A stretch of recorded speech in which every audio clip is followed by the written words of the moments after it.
next to Jonesboro, Arkansas, on our Independence line. Good morning. Morning.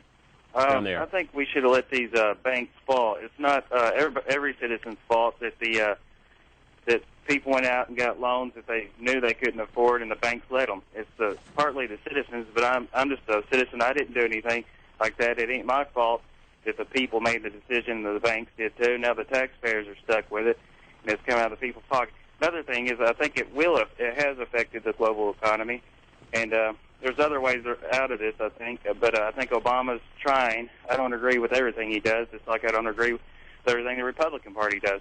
I'm independent now, because I see they're both crooked in some ways, but I believe, that they're trying. But I think we are to go to unions, too. And anyways, over religious reasons, I don't support either party all the way. But we got to get out of this crisis somehow, but I would just let the banks fall. Thank you for your time. Okay, Arkansas. Well, I think a lot of people share this view, and this includes a lot of people in Washington. I would remind everyone, of course, that the people who already lost money, the shareholders in these banks, is us, through our pension funds, through our insurance companies, through our mutual funds. This was not done by the government. This was done by the private sector, by the people who run these banks and ran them into the ground. That's first and foremost. Secondly, I would say that if you have an uncontrolled failure of the banking system, that could have very dire consequences for the way this economy operates. In fact, that's why the Great Depression was called great. And I think the most important thing is not to have another depression. Don't handle the banks in a way that triggers that. At the same time, I think you have to be tough with the people who run the banks, and I think the sorts of ideas that Secretary Geithner now seems to be taking on board and was articulating on Sunday are sensible in this regard. And I think moving forward, depending on how the economy goes, there may well be a need for further restructuring through a bankruptcy-type process for the major banks in this country. And of course, this has major global implications, as the caller said, most of which are negative.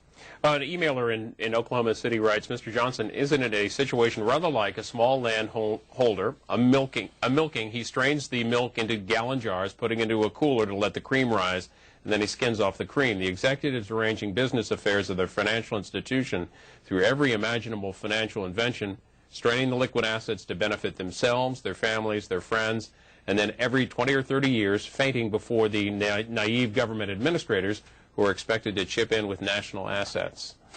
Well, if it's only every 20 or 30 years, perhaps we can live with that. Problem is, I think it could be more often than that. I think the financial structure we've built so favors these powerful insiders, and they have so much of a grip over thinking about what to do with the financial sector, that seriously, whether we recover quickly or not in the current situation, we could have another one of these similar types of problems in 5 to 10 years, which we really can't afford. So I think it's a very pressing national issue whether or not the economy starts to turn the corner. We have to deal with the power of these banks and the people who run them. Okay, to Walden, New York we go. Walden, New York. Good morning. Good morning. I just looking over this last few years, and I agree with a lot what Mr. Johnson has to say, but I understand there was an act that was repealed in the late 90s that really opened this thing up from the Community Reinvestment Act and really steamrolled this thing into the problem it is today.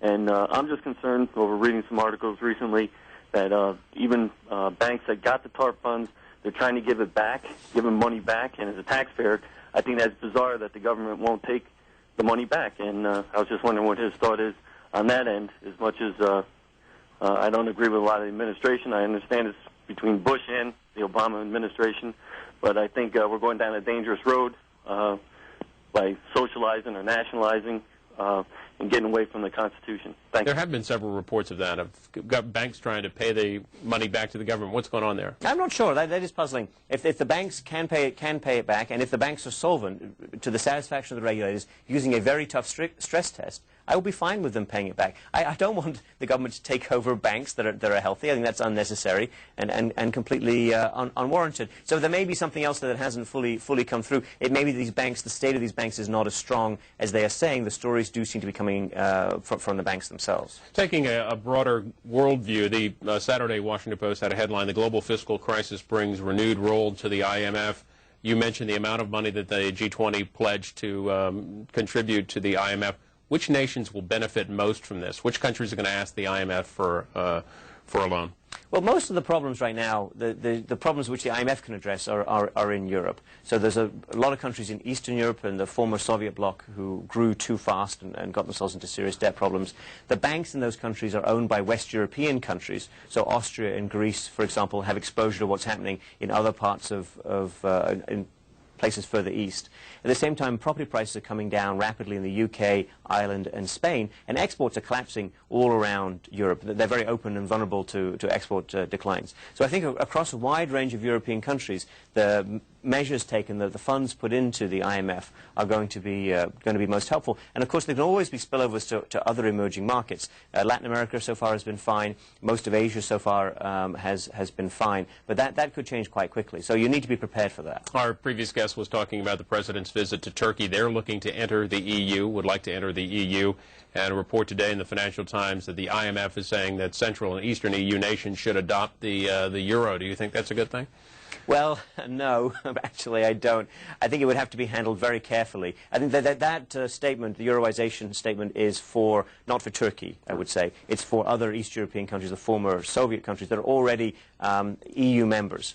If you take on the euro before you're ready for it and you get in at an exchange rate that's not quite the right exchange rate, and it's very easy to get this wrong, you can actually end up causing more problems than you're solving by adopting the euro, and you could undermine the euro itself, which at the moment seems like a bastion of stability. Does it benefit the EU for Turkey to be a member? I think so, yes. I think on economic terms, which is my primary focus, it's good to expand the market, and I think Turkey's attitudes towards the other value-type issues are generally very modern. Obviously, there are some sticking points that you were talking about with your previous guest, and so this is a very highly charged, sensitive discussion with Europeans.